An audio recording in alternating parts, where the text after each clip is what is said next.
Sigo leyéndote Pedagogía de la Indignación de Paulo Freire, Cartas Pedagógicas en un Mundo Revuelto. Estamos en la segunda parte, Otros Escritos. Hoy te leo La alfabetización en televisión. Cualquiera que sea la interpretación que hagamos de esta frase, la alfabetización en televisión, nos remitirá siempre a dos cuestiones fundamentales: la curiosidad humana y la lectura del mundo en tanto lectura primera, anterior a la lectura de la palabra escrita. La curiosidad propia de la experiencia vital se profundiza y perfecciona en el mundo de la existencia humana. Como inquietud ante el no yo, como espanto ante lo desconocido, ante el misterio, como deseo de conocer, de develar lo escondido, de buscar la explicación de los hechos, de averiguar, de investigar para comprobar que posibilita la curiosidad, es el motor del proceso de conocimiento. Dirigida hacia un objeto o con la mira puesta en él, la curiosidad permite captar sus notas constitutivas y fomenta su comprensión, la cual, dado que es histórica, está sometida a condicionamientos. De ahí que la comprensión del objeto tenga historicidad, es decir, que pueda variar en el tiempo y el espacio. Ser histórico sociocultural que se hace y se rehace en la historia que él mismo hace, el ser humano es curioso por naturaleza, pero su curiosidad histórica opera, como él, en niveles diferentes que producen hallazgos también diferentes.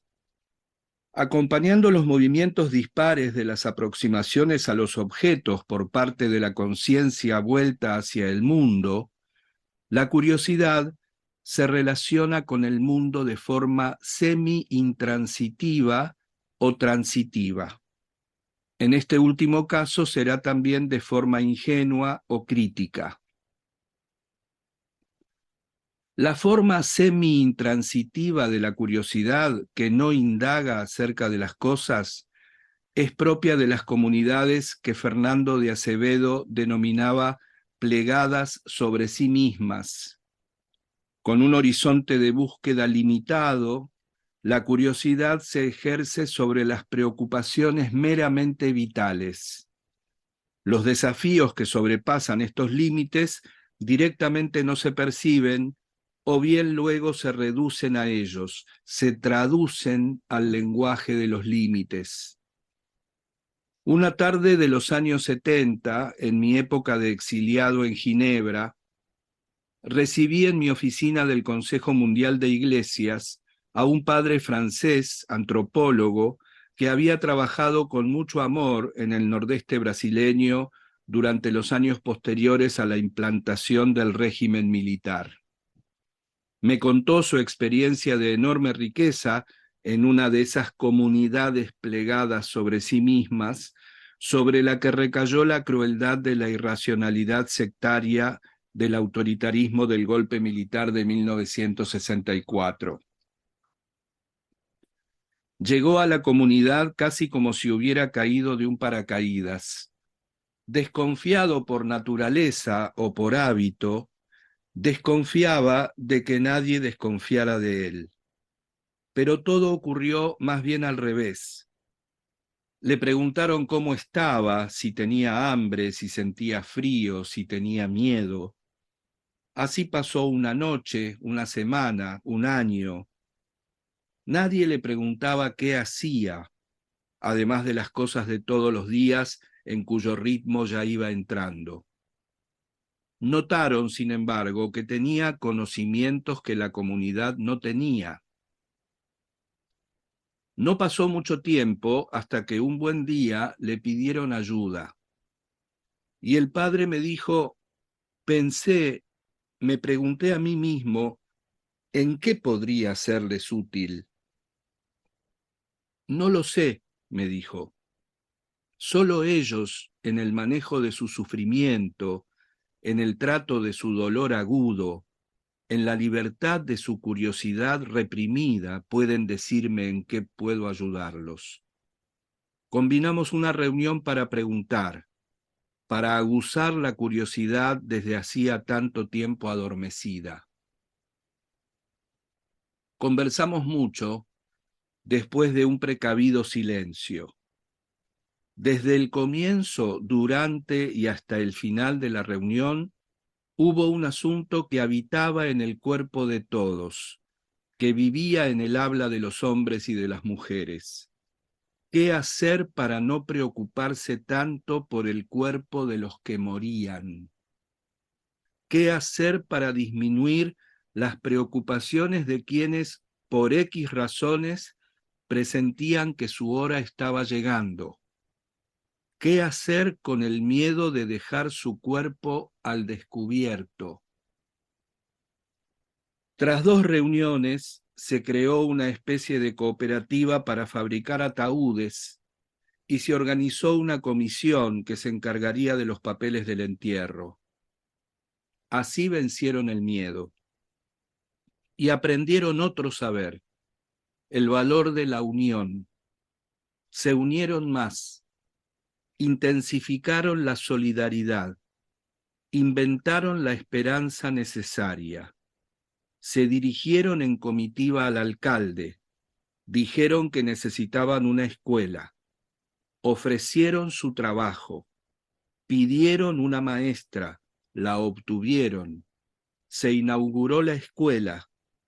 La presencia de la escuela ensanchó el horizonte de la curiosidad social e individual. Después llegó otra reivindicación, el agua. Pidieron una fuente, les bastó. Con ella acortaban la distancia hasta el lugar donde iban a buscar penosamente el agua. Otra exigencia de esa gente, le dijo el alcalde a su secretario. Comienzo a desconfiar. Al día siguiente, el coronel sabía del riesgo que la democracia y la civilización occidental cristiana corrían en aquel rincón seco del nordeste de Brasil. Al entrar la madrugada, incluso antes de que la fuente goteara la primera gota de agua, llevaron a la comunidad al patio, mientras 2 tanques destrozaban sus chozas ante sus ojos abismados y sus cuerpos temblorosos. La brutalidad deshacía sus sueños y sus esperanzas. La fuerza sin límite de la curiosidad irracional del autoritarismo destrozó de golpe la curiosidad posiblemente semi-intransitiva de la comunidad. La curiosidad ingenua de la que indiscutiblemente se deriva un saber, sin importar que sea metódicamente falto de rigor, caracteriza al sentido común. Para mí, en la diferencia o en la distancia entre la ingenuidad y la crítica, entre el saber de la pura experiencia y el saber que resulta de los procedimientos metódicamente rigurosos, no hay ruptura, sino superación. La superación, y no la ruptura, se da en la medida en que la curiosidad ingenua, sin dejar de ser curiosidad, más bien al contrario, continuando siéndolo, se hace crítica. Al hacerse crítica, se convierte en curiosidad epistemológica. Al volverse metódicamente rigurosa en su aproximación al objeto, reviste sus hallazgos de mayor exactitud. En realidad, la curiosidad ingenua que, desarmada, se vincula con el saber del sentido común, es la misma curiosidad que, haciéndose crítica, aproximándose con un método cada vez más riguroso al objeto cognoscible, se convierte en curiosidad epistemológica. Cambia de cualidad, pero no de esencia.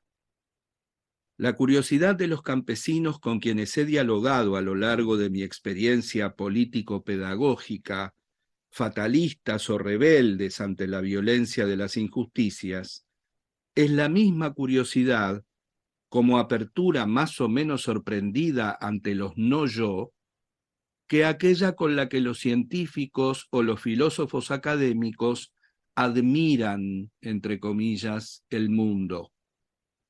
Los científicos y los filósofos superan, sin embargo, la ingenuidad de la curiosidad del campesino y se vuelven epistemológicamente curiosos.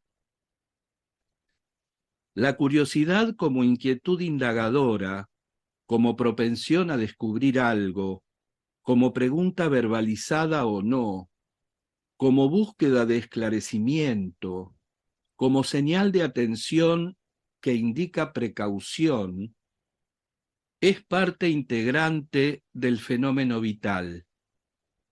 No habría creatividad sin la curiosidad que nos mueve y nos pone pacientemente impacientes ante el mundo que no hicimos, agregándole algo que sí hacemos.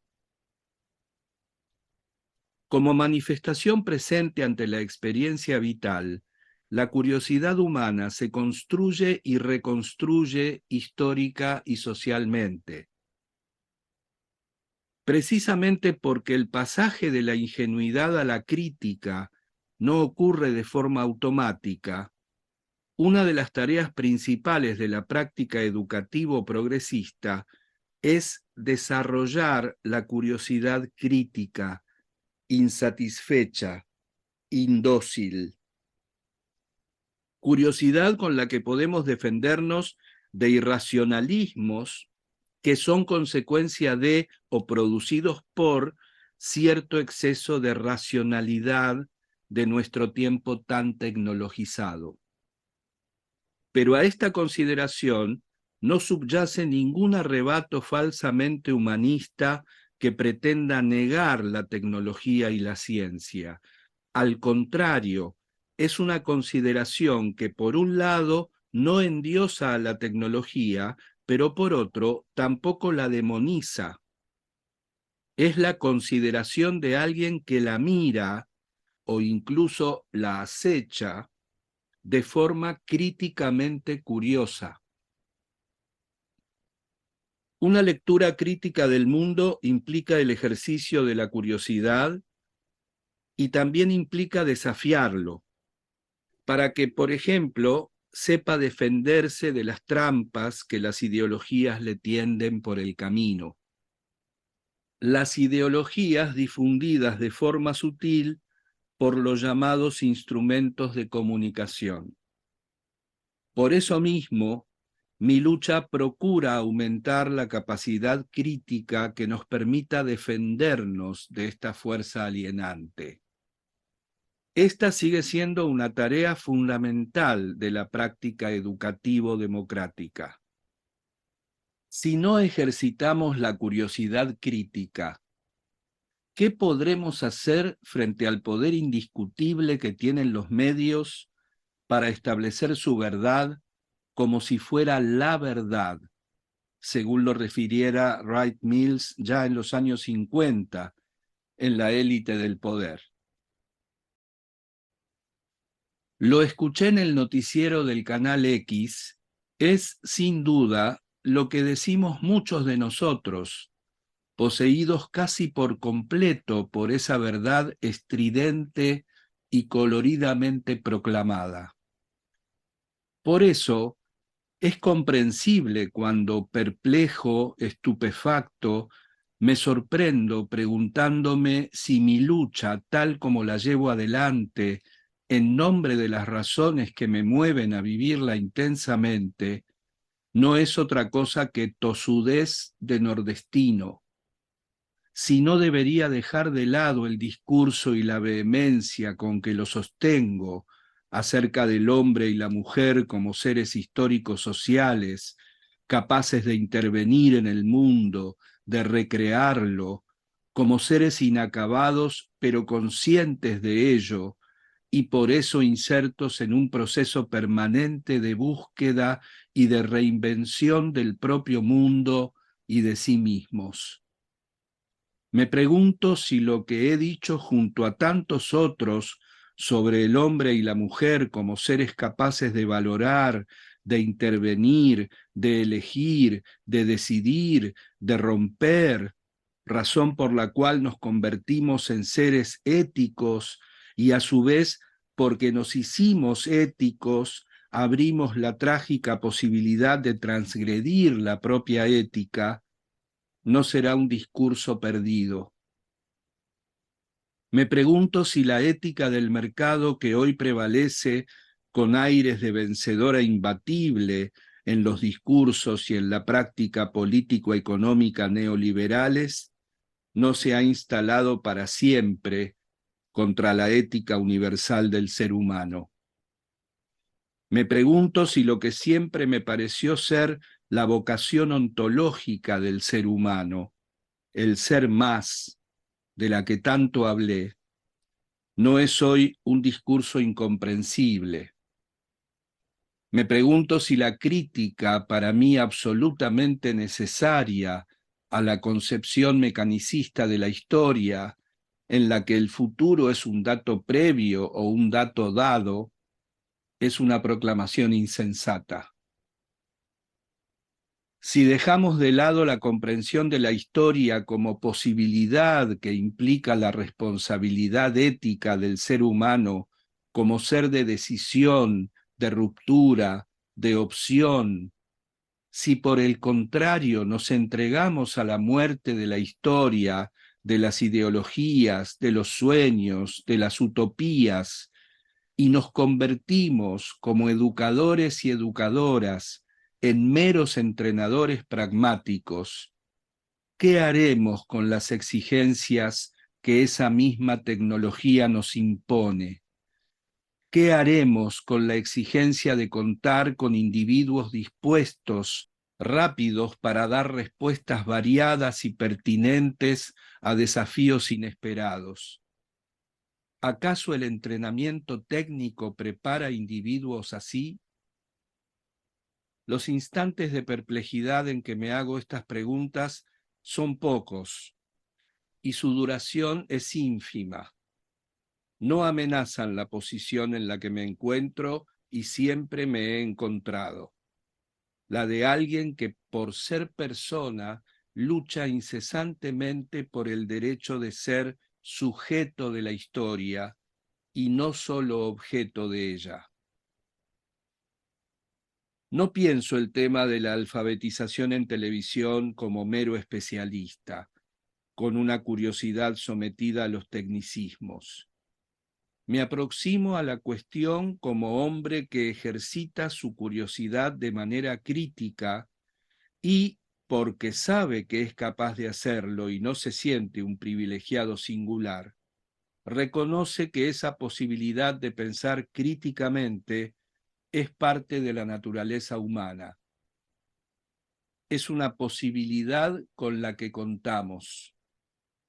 No es un atributo de tal hombre o de cual mujer, o de una clase, o de una raza. Es una cualidad indispensable para la existencia humana. Es condición para la vida democrática.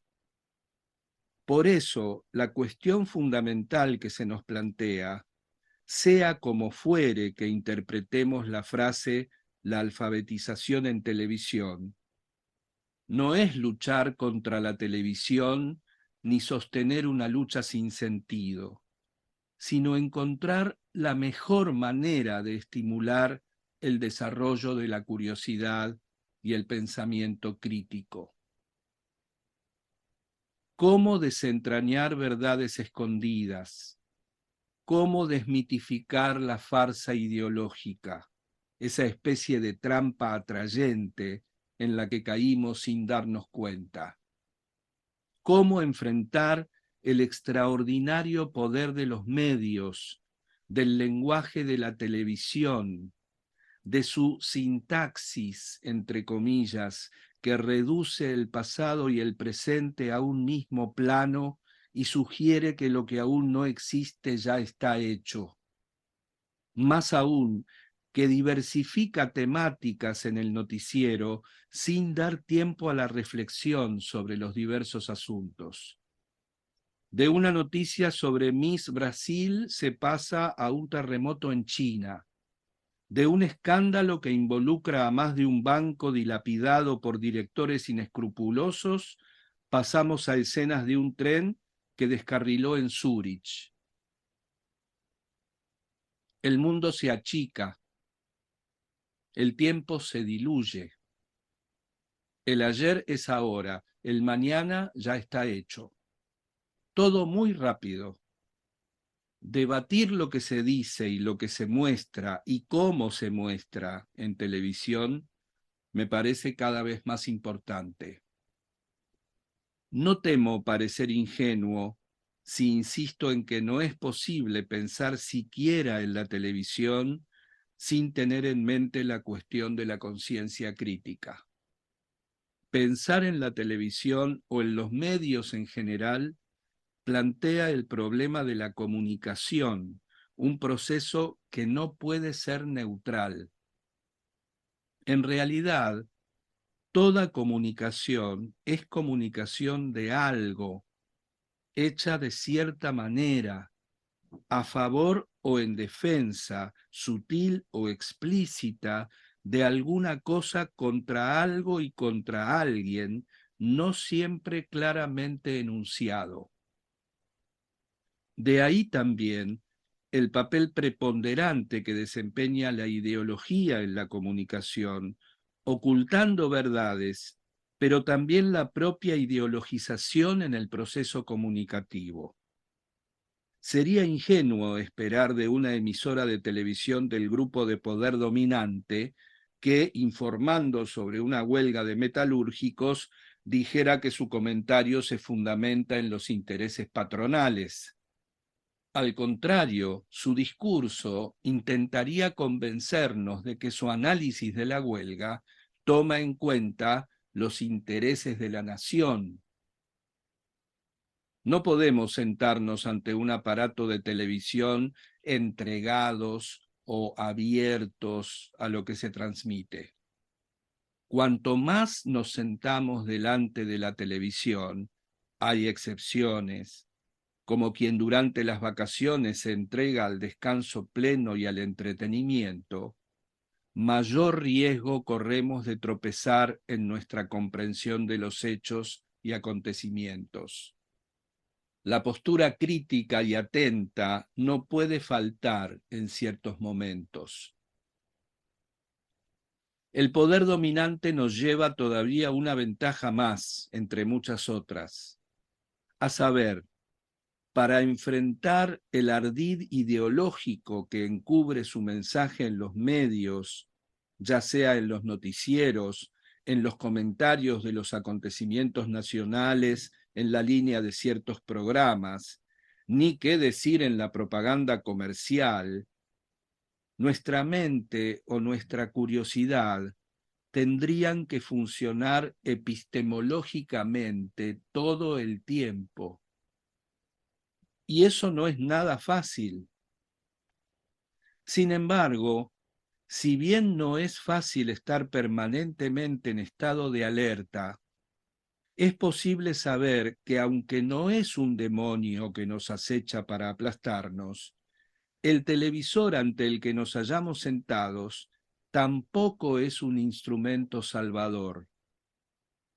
Tal vez sea mejor contar hasta 10 antes de hacer la afirmación categórica a la que hace referencia Wright Mills.